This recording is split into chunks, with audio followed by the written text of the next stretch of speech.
Day 17, Pod 12, year 2186. I never thought silence could feel so loud. The hum of the hydroponic systems, the rhythmic drip of nutrient solutions cycling through the tanks, these sounds used to comfort me. Now they feel like whispers of something unseen, waiting just beyond the edge of the light. I try to convince myself that it's the isolation playing tricks on me, but there's a heaviness in the air that I can't shake. Something is wrong. The pod feels smaller every day. Designed to be self-sufficient, Pod 12 is little more than a network of interconnected chambers, lab, living quarters, and the central grow deck. Rows of sprouts glow faintly under the UV lamps, their tiny leaves reaching up like they don't know they're light years from any real sun. My job is simple.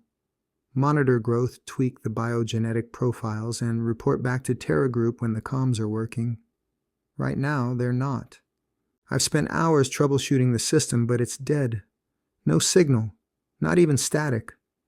The Kessel supply run is due in 1 Earth week, and until then I'm alone.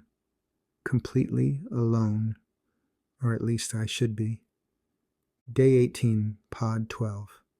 I swear I heard something last night. A faint scrape, like metal against metal, coming from the lower maintenance hatch. At first I thought it was a pressure shift in the system, maybe a fan blade misaligned or a loose panel vibrating. But the sound didn't repeat. It was deliberate.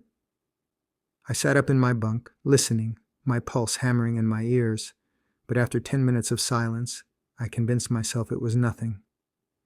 Now I'm not so sure. Today I found a patch of nutrient gel spilled across the floor near one of the tanks. A kind of spill that shouldn't happen unless someone or something moved the container. I checked the security logs, but they're corrupted. No footage, just a blinking red error code that might as well read, "You're on your own." I cleaned it up and told myself not to panic. Maybe I knocked it over myself and didn't notice. Maybe the system's glitched. Or maybe, no, don't go there. Day 20, Pod 12. I didn't sleep last night. I couldn't. The grow deck feels wrong, too quiet. The faint green glow of the sprouts, the hum of the systems, it's all too perfect. Like the calm before a storm. And then there's the smell. Faint, but unmistakable. Metallic, like blood and rust. It lingers no matter how much I scrub the floors or run the air purifiers. I tried to trace it to its source, but gave up when my hands started shaking too badly to hold the scanner steady. I've been avoiding the lower maintenance hatch. It's stupid, I know, but I can't bring myself to open it. Not yet. I need to work up the nerve. Day 22, Pod 12. I opened the hatch. I wish I hadn't. The crawl space below the grow deck is cramped, barely tall enough to kneel in, and lined with cables and ventilation ducts. At first glance, everything looked normal, but then I saw it. A deep gouge in one of the support struts, like something with claws had raked across the metal. I backed out slowly, my breath coming in shallow gasps. My flashlight flickered, casting long, jagged shadows on the walls. As I turned to seal the hatch, I heard it again, the scrape. Closer this time. I ran. Day 23, Pod 12. The lights flickered again today. It started in the grow deck, just a faint stutter, like a pulse, then total darkness for 3 seconds. Long enough for the silence to stretch, to feel heavy, long enough for my heart to stop. When the lights came back, one of the tanks was shattered. Shards of polymer scattered across the floor, nutrient fluid pooling around my boots. The sprouts, the ones I've spent weeks nurturing, were gone. Just gone. Like they'd been yanked out, roots and all. I swept the area, checking every corner, but there was no trace of them. Whatever did this didn't leave tracks. I tried to calm myself, tried to rationalize. Maybe the tank burst from pressure. Maybe I didn't secure it properly. But deep down, I know the truth. I'm not alone in here. Day 24, Pod 12. I've stopped eating. Every bite feels like lead in my stomach. every sip like swallowing glass. I don't trust the water filtration system anymore. Not after finding the claw marks on the maintenance strut. What if it's been tampered with? What if whatever's in here is poisoning me, waiting for me to weaken? I've barricaded myself in the lab. It's the only place with a lock that still works. I pushed a storage cabinet against the door and armed myself with the closest thing I have to a weapon, a hydro spanner and a broken UV lamp. It's pathetic, but it's all I've got. The silence is unbearable. I keep hearing faint clicks, like claws tapping against the floor. They echo through the vents, coming from everywhere and nowhere at once. I thought I saw something move in the corner of my eye earlier, a flicker of motion too fast to track. But when I turned, nothing was there. I'm losing it. I have to be. Day 25, Pod 12. It's playing with me. I woke up, or maybe I never really slept, to find the lab door open. The barricade untouched, the lock unbroken, but the door open, just wide enough to see the hallway beyond. The hydro spanner was still in my hand, my fingers stiff and aching from gripping it too tightly. I don't remember falling asleep, and I definitely don't remember unlocking the door. There was something in the hall, a shadow, darker than the dim emergency lights. It moved when I moved, shifting just out of sight as I leaned forward. I slammed the door shut and resecured the barricade, but the damage was done. It knows I'm afraid. Day 26, Pod 12. The comms panel crackled to life for the first time in days. For one horrible, wonderful moment, I thought I was saved. Pod 12, this is Kessel Supply Ship Vindicator. Do you read? My hands shook as I fumbled for the mic. This is Pod 12? I read you. Please, you have to... Static swallowed my voice. The signal was gone as quickly as it came, leaving only the endless hum of the hydroponic systems. I screamed. I couldn't help it. I screamed until my throat was raw, until my voice broke into sobs. They're coming, but they don't know. They don't know what's waiting for them. Day 27, Pod 12. I heard it tonight. Not just faint clicks or distant scrapes, something breathing. Deep and ragged, like an animal. It was in the grow deck. I stayed in the lab, clutching the hydro spanner and listening as it moved through the pod. It knows I'm here. I don't know what it wants, but it's smart. Smarter than anything I've ever seen, smarter than it should be. The supply ship will dock tomorrow. They'll open the airlock and it'll get out. I have to warn them. I have to stop it. But how? Day 28, Pod 12. The supply ship is here. I can see it through the viewport, its sleek hull gleaming against the endless black of space. Relief and terror war inside me. Relief because I might finally get out of this nightmare. Terror because I know what's about to happen. The creature is in the airlock. I saw it slip through the vents, its shadow twisting and writhing like smoke. I don't know what it looks like. Every time I think I catch a glimpse, it's gone. But I can feel it. Watching. Waiting. The docking clamps engage with a hollow thunk. My comms panel flickers. The supply crew's voices faint but clear. Pod 12, this is Vindicator. Preparing to board. Are you... It's too late. The last thing I remember is the airlock door opening. A rush of cold air, the faint hiss of decompression. Then a flash of movement, black and sleek, faster than my eyes could follow. Pain, searing, blinding pain as claws tore through my suit, my skin. I hit the ground hard, my vision swimming with red. I think I screamed, but I can't be sure. Hands grabbed me, human hands, pulling me away. I heard voices urgent and frantic, but the words didn't make sense.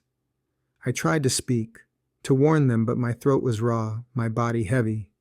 Through the haze, I saw it. The creature. It leapt into the docking bay, disappearing into the shadows of the supply ship. They put me in a hibernation pod. I could feel the sedatives kicking in, pulling me under.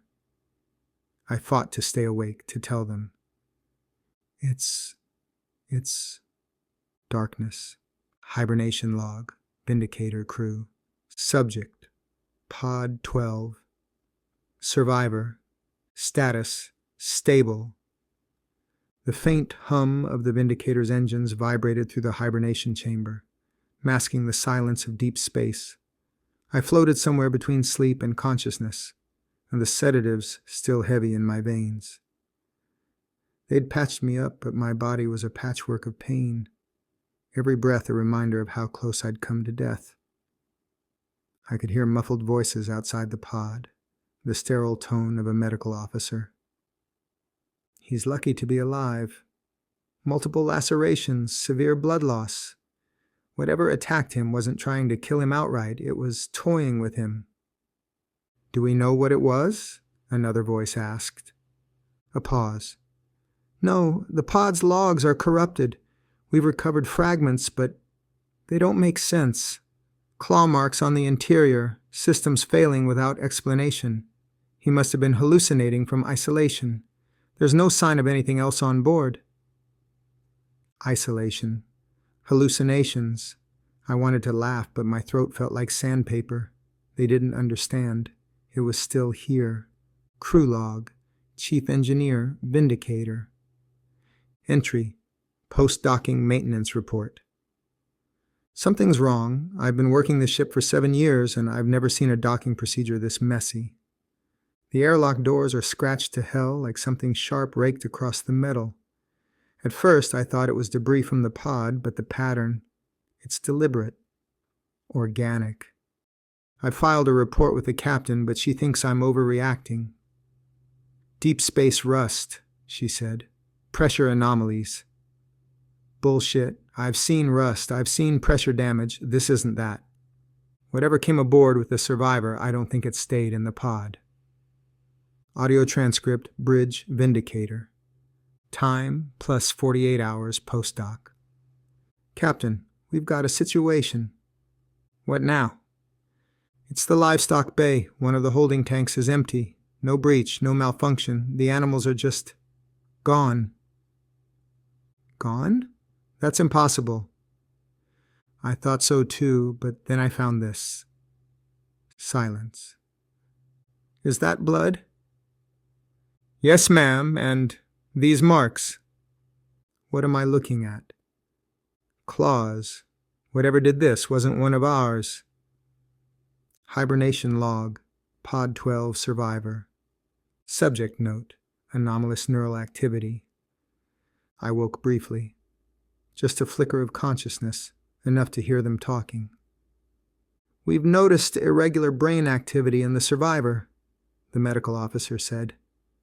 It's erratic, almost like he's dreaming, but the patterns are too complex, too structured. Dreaming of what? That's the thing. We don't know. We ran the scans through our database, and we've got nothing like this on record. Whatever he's experiencing, it's not just in his head, it's... A low crash echoed through the chamber, cutting them off. Equipment clattering to the floor. What the hell was that? Sounded like it came from the storage bay. Stay here. I'll check it out. Footsteps receded, and the faint hiss of the hibernation pod sealed me away again. Ship-wide alert, Vindicator. Time, plus 72 hours post-doc. Message, internal security breach. Attention all crew. An unidentified entity is aboard the Vindicator. Evacuate to designated safe zones immediately. This is not a drill. The alert repeated in an endless loop, a mechanical voice underscored by the sharp crackle of static. In the haze of sedation, I could feel the ship vibrating differently now. The hum of the engines was overlaid with something chaotic. Distant thuds, the hiss of venting air, and the unmistakable sound of panicked footsteps. I tried to force my eyes open, tried to claw my way out of the fog, but the sedatives kept me pinned. I wanted to scream, to warn them. It's here! It's here! Final log, Vindicator crew. Message, broadcast, Terra Group command. Terra Group, this is the Vindicator. We have sustained critical damage and are abandoning ship.